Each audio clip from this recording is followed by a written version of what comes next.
எவ்வளவு பெரிய கஷ்டமா நினைக்கிறோம்.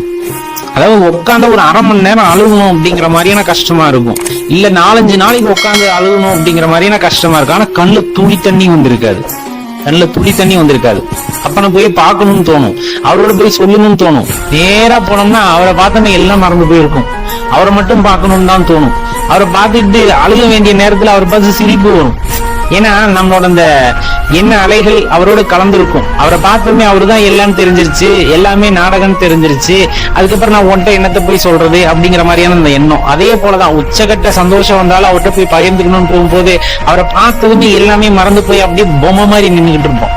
இது எத்தனை பேர் உணர்ந்திருப்போம், யோசிச்சு பாருங்களேன். கோயிலுக்கு போறப்ப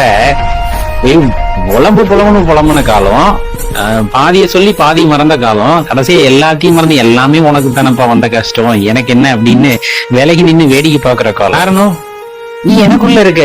அதுதாங்க அந்த பக்தியை வந்துட்டு எப்படி சொல்றதுன்னு நம்மளுக்கு தெரியாது இல்ல. நம்ம தேட தேட அந்த இறையாற்றலை உணர்ந்து கொள்ளும் பொழுது நமக்குள்ள இருக்கின்ற இன்ப துன்பங்கள் எல்லாம் போய் அப்படின்னு தெரியும் பொழுது அவர் மட்டும்தான் நிஜம் நினைக்கும் போது அவர் முன்னாடி நிக்கிறத விட வேற என்ன பாக்கியம் நமக்கு வேணும் அப்படிங்கிற அந்த நிலை வந்துடுது இல்ல.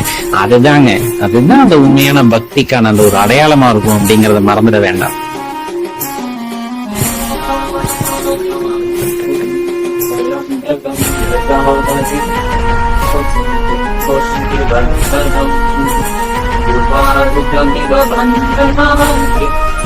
Om Shri Ram